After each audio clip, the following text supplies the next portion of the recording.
Hi guys, welcome. I know a lot of you are runners and cyclists, so I'm going to give you a little sequence here that you can do post run, post ride. It's good to stretch out and release. Some of the best yoga stretches that you can do for helping with the specific muscles that tighten during running and cycling. So we're going to come down to sitting. Stretch your legs straight out in front of you, ankles together, big toes touching. We're going to start with a twist. So keep that right leg straight, bend the left knee up, step your left foot over the right thigh, keep this left bum on the ground. You either hold on with your hand or your elbow and then circle the left arm back behind you. Now keep that right foot flexed, don't let it flop over. Lift your chest up nice and high, and if it's comfortable, look all the way back over that left shoulder. Now, I suggest not taking the arm to the outside of the leg unless you're very flexible, because what usually happens is this, we hunch up with the shoulder, and then you're just tightening up, you're not releasing. So it's actually better here to pull on the leg, but keep the bum down, and then you're going to get a really good glute stretch out here, stretching out into the back, outer thigh, um, it does ITB and TFL tight places that come particularly with running and cycling. Okay, now we're going to swivel around to the other side. Take your left leg straight, flex the ankle, bend the knee up on the other leg, and step right foot over left thigh. Keep that right bum on the ground and twist it off to the other side. So keep in mind when you're doing stretches that they need to be held for a minimum of 30 seconds to be effective. And you don't want to pulse. Don't ever pulse in a stretch, right? You go into the stretch, you hold it, you breathe into it, make sure you're breathing, and you hold it, preferably if you can for a minute. A minute in a stretch is the best that you can do post exercise.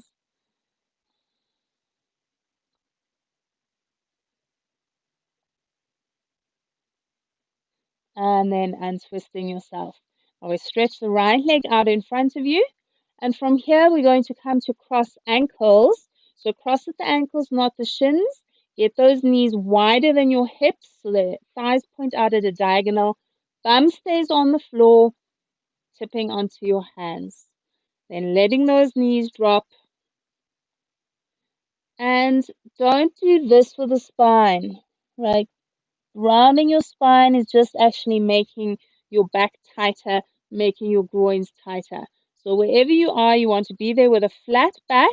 Even if that means you need to be up higher, you're just tilting slightly forward or you're reaching the arms slightly further forward. If you're able to keep a flat back as the arms go all the way out, by all means, go for it. And keep that bum on the floor. As soon as the bum lifts off the ground, then the back tightens.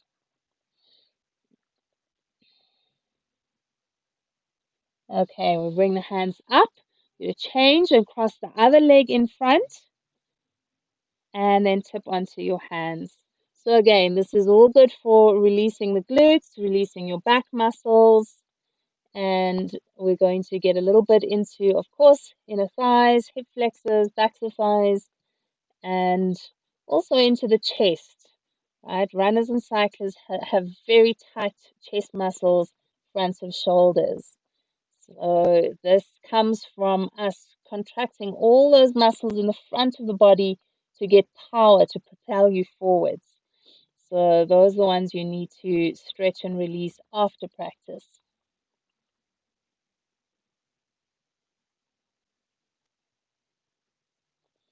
Okay, coming up, and now we're taking both legs straight out in front of you. We're to bring left foot to the inside of the right thigh. Again, right foot is flexed. We're to reach forwards. If you can hold that foot, great, but not with a rounded back. Flat spine. If you need to, you're up higher, or you can have hands on the floor, or if you have a strap or a belt, you can have that around your foot and hold onto the strap with your hands, but then make sure that both arms are in the same, both hands are in the same place. Don't have one hand forward and one hand back, or one hand down and one up here. You want to be doing the same thing with the arms so that you're balanced in the shoulders. Okay, let's take it to the other side. Left leg straight, right foot to the inside of the left thigh, and then stretching forwards and sinking that right knee all the way down. If you feel too intense in the back of the leg here, could be in the calf, the knee, or the thigh, bend this knee, but keep the back flat.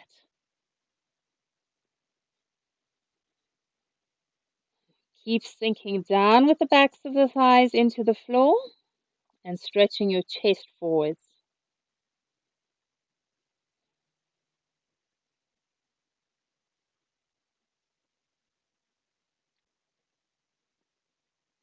And coming all the way up. Now we're going to make our way onto hands and knees. And guys, remember, passive stretching is not a good way to warm up for a run or a ride. The best stretches you can do before a ride or a race or a run is actually sun salutations. You want to do dynamic stretching. You don't want to do passive stretching beforehand. Passive stretching, where you hold 30 seconds or longer, best for afterwards. Okay, so onto hands and knees. Big toes together, knees wide to the edges of the mat. Push your hips back towards your heels. Maybe you can sit all the way down, maybe you can't.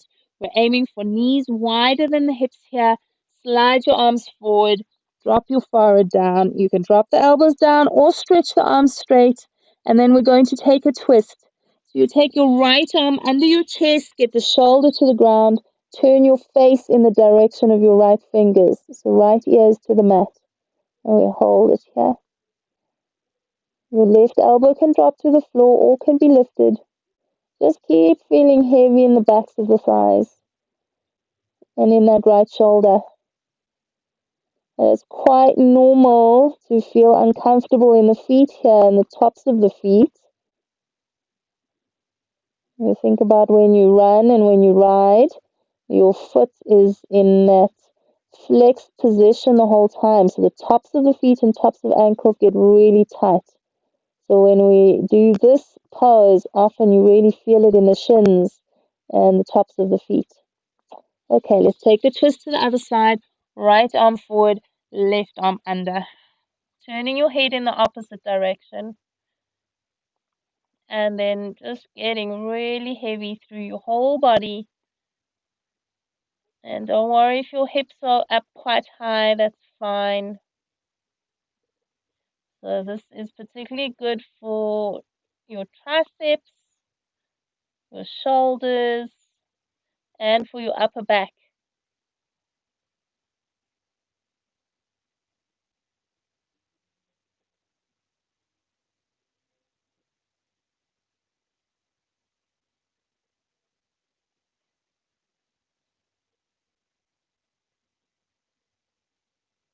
Okay, we're making our way out. You push up onto hands. Come all the way up onto hands and knees. And now we take a down dog. So lifting your knees up. Remember in your down dog, it's not about trying to get the knees straight or trying to get the heels to the floor. So if your knees are bent and the heels are up high, that's fine. So you can still get a really good stretch with knees bent and the heels up high, but just keep pressing down with the heels. So not trying to get them to the floor, is just trying to get the backs of the calves to lengthen. So you push the heels down, knees can be bent or straight. Make sure that you're not trying to push your armpits to the floor. So that's not good for the shoulder joint. Keep a lift in the armpits. Your body, if what we're aiming for is an A shape, a mountain shape in your body. All right, now we're going to walk feet forwards to hands. Take your feet hip distance apart, parallel the feet, fingertips on the ground or palms on the ground. And now we're going to bend and straighten. So as you breathe out, the knees bend. As you breathe in, stretch up. And again, the knees don't have to stretch completely straight. Go to where it feels okay for you. Now we're leaning into the fronts of the feet and into the hands here. Don't lean back towards your bum. You want to feel as if you are about to fall over onto your head. That's how much you're leaning into the hands. if you had to lift your hands, you would fall over. So this bending and straightening is a good way to trick the hamstrings and calves into releasing. And now we're going to hold the stretch. So again, maybe knees are a bit bent, that's fine. Maybe you can get them straight. Don't lean back to your bum. Tip forwards towards the fronts of the feet. And you can have hands on the ground, or you can hold the elbows or forearms, or you can hang the arms. But let the head hang. So we're going to be here for a full minute.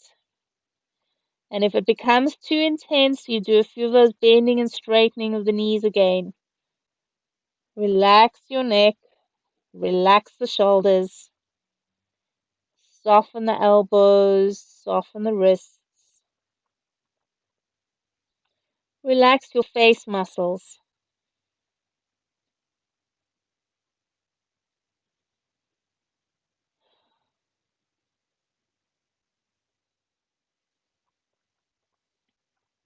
It's also quite nice to hold the elbows and sway a bit. That's a really nice one to release the sides and the lower back.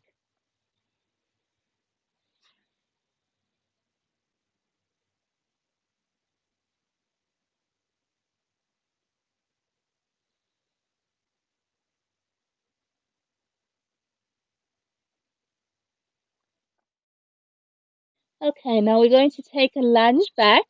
So hands on the ground. We're stepping the right leg back. Drop your knee down to the floor. Make sure that you're comfortable on the knee. So pad the knee if you need to. We want the front heel under the front knee so this knee joint is supported and protected. We lift up. And now you're going to take a twist here. So right hand over the left leg, left arm wraps back behind you. And make sure that you don't pull this left knee over to the side. Left knee over the left heel. Okay, so you don't have to turn your head or turn it very deep, but try and really swivel with your chest. Check out that back foot. So the toes can point on the ground and make sure that your foot is not twisting in. You want the toes straight back behind your knee. And then untwisting, hands down, step the right foot forward, take the left leg back. We come up, again, front heel under the front knee, we take your twist. Left hand over the right leg, right arm wraps back behind you. Shake that back foot, don't turn the toes in, lengthen evenly on the inner and the outer ankle.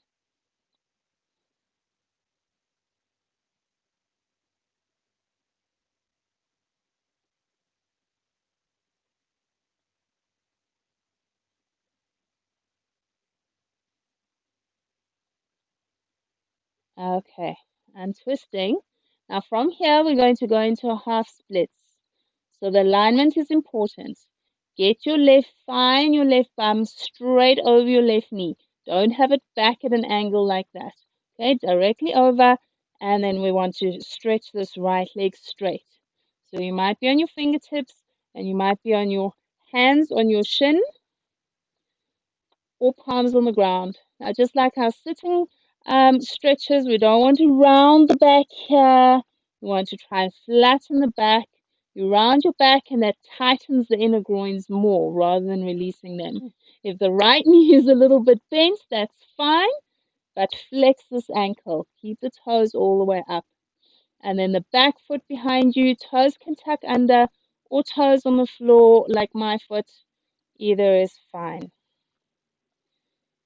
Just check in with your breathing here. Try and relax into your breathing. So when the breathing gets tight, then your muscles tighten, your connective tissue tightens. When your breathing becomes soft and gentle, then your muscles feel that they can relax.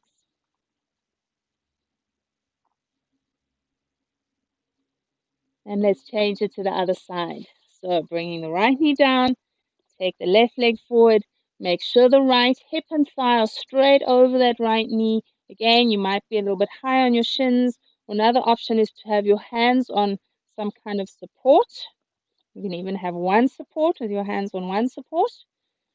Now, pull these left toes all the way back. Try and flatten your back out. So we flatten the spine by working the rib cage. You're going to press your chest forwards, press the lower ribs in the front of your body forwards, lengthen through the back and the sides of your neck. Just check in with the back foot. Let the foot relax if the toes are pointed. If your toes are tucked under, you can really push into the toes. That will give the sole of the foot a really good stretch out.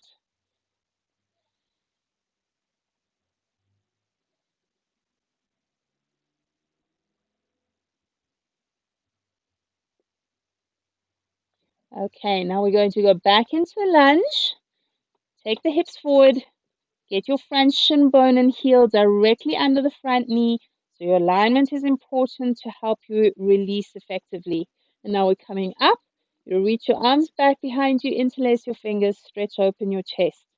So remember I said that front body gets so tight with cyclists and runners because you're always contracting the front of the body to get power.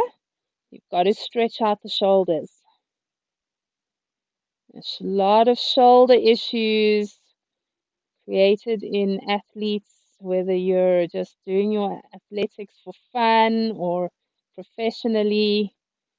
A lot of issues with shoulders down the line if you don't do these stretches of the chest after your workout or your performance.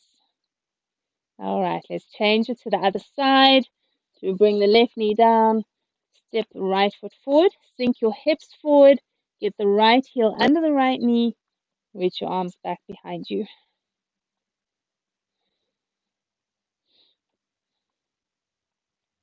Okay, keep breathing.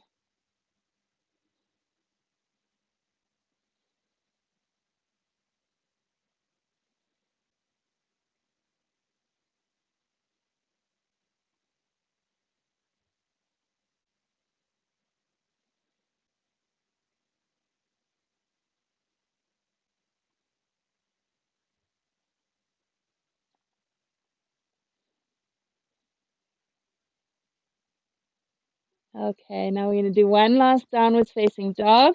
So onto hands and knees. Lift your bum up.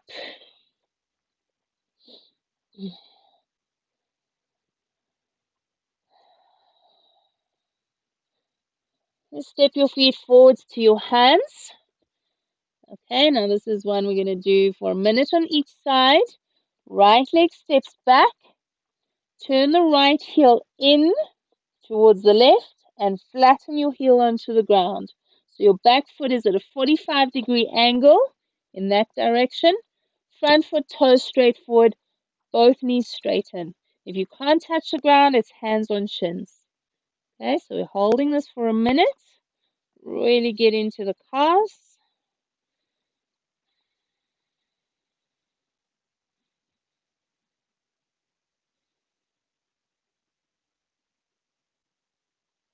And one thing you want to be careful with here, this is usually what happens, is the hips go off to the left and the chest leans off to the right. So move your pelvis towards the right. Try and get your chest over your left thigh. Okay, we don't want to lean the body towards the right and the bum towards the left. Then you might as well not do this.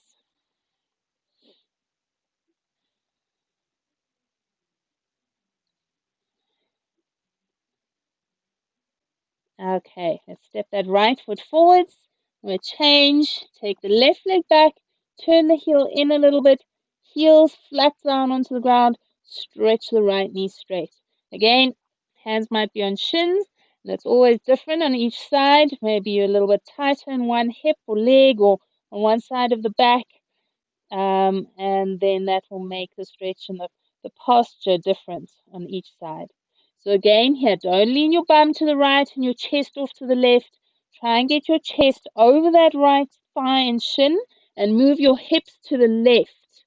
And that's quite a big action, right? It's not a small little action. It's a big action to take the hips towards the left.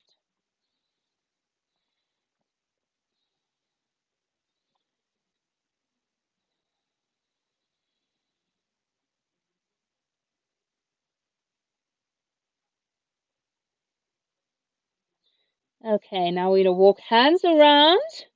We take legs nice and wide, not too wide. Hands are under your shoulders, either in palms or fingertips.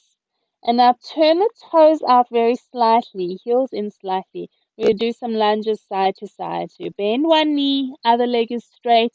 Come to center, bend the other knee, other leg is straight. And then just go side to side. And as you do this, make sure that your baby toe and the outer heel and the outer edge of the foot stays on the ground. Don't turn onto the inner edge of the foot. Okay, that's not good for your knee. Keep the baby toe down. Keep the knee safe.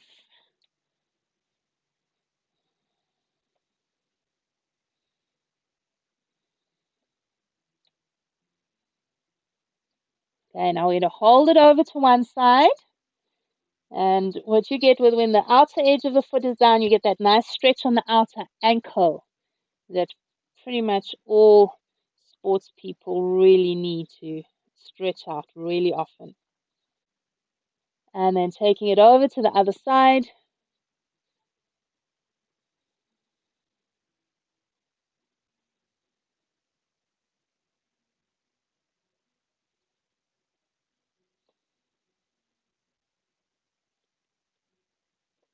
Then back to center. Now turn the feet parallel again, so the toes turn in, and now we're going to fold all the way down. So you can hang, you can hold elbows, you drop your arms to the floor, and you can also hold on to the legs. And your legs do not have to be straight, right? Your knees can bend, but make sure you're pushing your knees out. Usually when we bend the knees, then they conk in towards each other. Again, not good for the knee joints or the hip joints. Press the knees out. Don't let them lean in. So as I said, knees can be bent or you can stretch them straight. But hang your head down, relax your neck, relax your eyes, relax your whole face.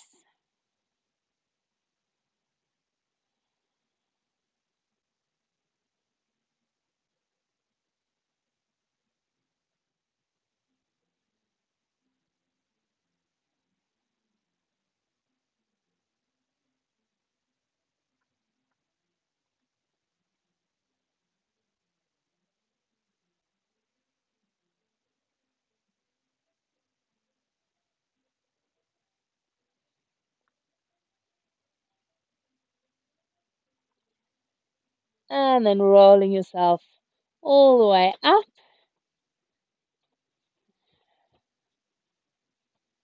Thanks, guys. Well done. I hope that helps you. And you can do that after every cycle, every run, and it will help you to stay flexible and mobile.